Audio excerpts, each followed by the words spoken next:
Welcome in then to the latest edition of Extra Time. Robbo's staying late with us. Craig is here, as is Stevie. Stevie, the first question is for you. Good.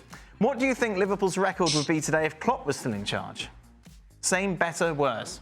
It's impossible to answer that. You'd have to think with the fixtures they've had, it would be pretty similar. Right. So, yeah, considering the games they've had, the opposition, you'd have to think it would be similar. Yeah. Yeah. Still top of the table? Maybe, maybe not. Oh, OK. Robbo... I don't have a crystal ball, Dan. I don't know what you've noticed. OK. Well, crystal ball wouldn't really help because that looks into the future. Robbo, who has more momentum going into the Clasico? I think similar, but I would say because they're at home and because they had that second half where they were absolutely dynamic and found their form at last, you would say, this season. Real Madrid, I would say, had the momentum of that second half. Barcelona were excellent and everyone was happy with their performance. But I just think there was a change in performance from Real Madrid, such a change in that second half. They might have that momentum and confidence. Craig, if you were to build a Manchester United squad that can challenge for the title, which players in the current squad would make your first 11? Oh, the current squad? Yes. I've got a bit of paper in front of me. Well, you know who plays. Squads, right. Right. Who would I keep? Do you want to look at my crystal ball? That's very useful. I mean, if his head was screwed on, I'd keep Fernandes. Right. Garnacho? So let me go through them. Onana? None of the centre-backs. The keeper possibly, yes. Yeah. Luke Shaw if he was fit, but he's never fit. Midfield, Casemiro, no, not nowadays. Ugarte hasn't done much yet, has he? Eriksen, no. He's just not. He's in his 30s. Young Garnacho. Rashford, as long as you get a tune out of him. Not Højlund. No. Certainly not Zirkzee. Yeah, that's pretty much it. That's about it. Probably 3 or 4. Yeah. That you'd go, right, they can come in and maybe we can do something. Not many. Stevie, last night, En-Nesyri skied over Lisandro Martinez several times, getting several headers on goal, and would have beaten United if not for Onana's great saves. Has he finally been exposed for being too short to play centre-back? Well, he's not finally exposed. He's always been too short to play centre-back. No, nothing's changed. Nothing's changed. Where do you stand on Martinez's height, Robert? How big a factor is it, if at all? It is a factor, you know. If you're much shorter than the centre forward and balls keep being played in and above your head, and the centre forward attacks it with determination, you're quite often going to lose. Yes, he's got quite good spring. Yes, he'll bump into and make it difficult for the centre forward. But there's no match. If the centre forward is 6 inches taller than you, you're going to have a problem. And he's had a problem on too many occasions. And I don't think he's that great a defender at other areas of the game. He's not the quickest in the world. He makes rash challenges at times. I think he's a lucky boy, really. Oh. I see yesterday's performance did nothing to dispel the pressure around Mr. Ten Hag, particularly some of the positions he played some of the players in. I didn't see the game. Right. Oh, Mazraoui played in the centre. It was strange. No? Did it work? No. Oh. No, he didn't look comfortable at all. Robbo, should Jong start over Fermin in tomorrow's game to give Barca more control in midfield? The only worry about De Jong coming in at the moment, and I think Hansi Flick must be thinking of that, first of all, is he fully fit? Is he ready to play 90 minutes? And is he going to be up to the tempo of the game?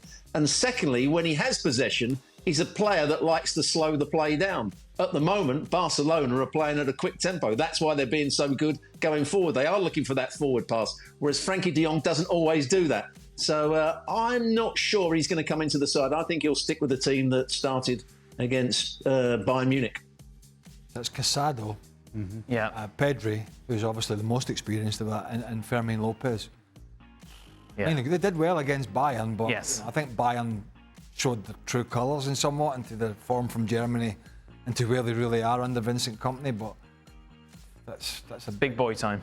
It is big boy time. Stevie, was there any point in your career that you felt you were the best player at your position in the world? No.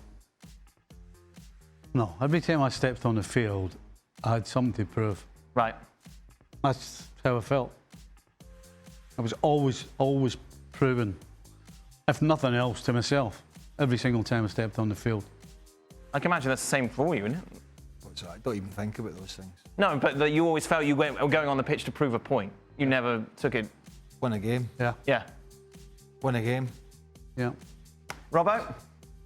Well, you're always looking to play the best you can, and sometimes you went out there and played well and you were quite pleased with your performance, but there were times when you thought, I didn't really affect the game, I made 1 or 2 mistakes, and that you knew could always come up every so often, and you were always worried about that. That's why when you were playing with confidence, make the most of it. There's nothing like being in a team when you're playing well and your mates are all playing well. Yeah.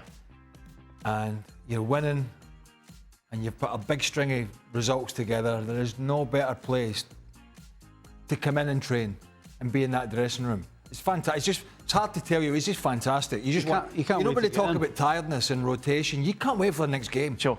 You say, listen, I love playing with it. You know, you don't always have your best game, but you got your mate buddy beside you, or you're in there, or somebody bails you out, or you score, or whatever. And it's just like you're just riding that wave. And then don't get me wrong, I think Barcelona are a little bit like that at the moment with these youngsters. But when it goes the other way, and not so much for him at Liverpool, but when it goes the other way, when you're at a club that's struggling a bit, quite a bit. Yeah, it's not the same, yeah? Everyone starts... That's a mess. Yeah, I bet. It's completely opposite. So it's great just to be winning. Just back to what we were saying about Leicester against, who they play, Forest. Is Friday night games the best games? Well, yeah, for a lot of the reasons that you said. So you've got Friday night, you've won the game, and you've got the whole weekend then? Yeah, not nowadays. Well, Friday... They're in tomorrow. Yeah, well, they don't... I know anymore. But back in the days. Oh, it was Well, like, Leicester they started to Forest, it's about 30 minutes. They'll be out in Nottingham tonight. Try to think. So Keegan, the first Friday night game I ever played was the FA Cup tie at Anfield against Newcastle. Right. And Kevin Keegan was playing for Newcastle. And it was brilliant. Under the lights, the whole thing, Friday night, game over. Yes. You got Friday night, Saturday night and Sunday. Fantastic weekend. I bet it was. Yeah. Obviously, it's a lot better when you win, Yes. but I guess more time to console yourself when you lose. Oh, really? Yes, get over it. Yeah, there's always positive. When I went back up to Scotland from Chelsea, we weren't allowed to play on Friday nights. Celtic and Rangers couldn't play on a Friday night. Why is that? Obvious reasons. Oh, Friday, of course. Right. Yeah. The punters are all liquored up. Right. When did they start the kick-offs at like 12 o'clock and 11 o'clock and all that nonsense? The early kick-offs. Can't remember. Robbo? Never played on a Friday night. I'm trying to think back. I don't think the games were played on a Friday night. When I was playing, you played on a Tuesday or a Wednesday and a Saturday afternoon. And they started to bring in Sunday games just as I was finishing when Sky had taken over and it had just become the Premier League. There was very few games played on other days than Tuesday, Wednesday night or Saturday. Yeah, I wasn't keen on the Sunday games. No Sunday games? Oh, I missed the weekend up, didn't it? Well, yeah. Busy man. Priorities. What's going on? Priorities and all that. Exactly. To that point, when you had a Sky game and you were playing, does it make a difference at all? Are you more aware that cameras are watching, there'll be more analysis? No, it's just another game. Yeah. When you get to once you're playing in front of these crowds, it just all sort of morphs into it's a big stadium, it's a big crowd, it's a big game. Yeah. It doesn't matter if Tyler and Gray were there or whoever it was. It doesn't matter. It doesn't. It's not. It's about you're under enough pressure. Right. Whether a camera's pointing at you or not, it don't really matter. For Robbo, who will be the X factor in Saturday's El Clasico? Who's going to be the X factor? Well, I'm going to go with Vinicius Junior, which is an obvious one, but I just think he might have a lot of space. He'll drift out to that left-hand side. They'll hit diagonal balls in behind Koundé. He'll get onto it and go past him quite easily. So I think he could be the player that will make the difference in the game. Does Mbappe not need a big game? I think it could be his stat. Like we talked about Vinicius Junior second half. That really was. Not that he's been terrible. This could be Mbappe's kind of standout. I'm here. Well, fine. We've got plenty of time to talk about it tomorrow. We'll talk about him during the game. For Stevie, today is World Pasta Day. Oh. What is your favourite type of pasta dish? How long? So Spaghetti bolognese. Spaghetti bolognese. Absolutely. So Eleanor's left you the meat. Yep. You heat the meat up and then you do your own pasta. I do my own pasta. How long do you normally give your pasta to boil? He's learned. Because we had this discussion last year. Yes, Yeah, I'm down to about 20 minutes. 20 minutes. I maybe with 20. I just. Yeah, 20 minutes. Yeah, that sounds. You were told last year by an actual Italian. Well, I know, but I don't. You can cook it how we want. No, cook it the way I like it. You're wasting it. Well, according to who? The experts. Italians. The experts.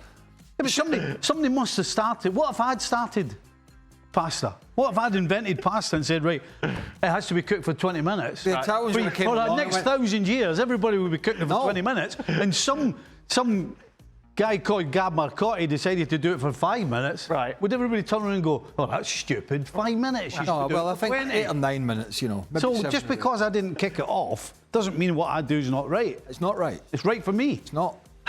Right for me. It's right. You cook. That's, I think, quite a fair point to leave. Thank you. That is it. ESPN FC returns. It's your fortune teller, your crystal ball. We're back tomorrow. Hold on. Yeah. We're back tomorrow, looking ahead to Real. We're looking back at Real Madrid I don't see against you. Barcelona. That's not good. Oh, no. It's not good.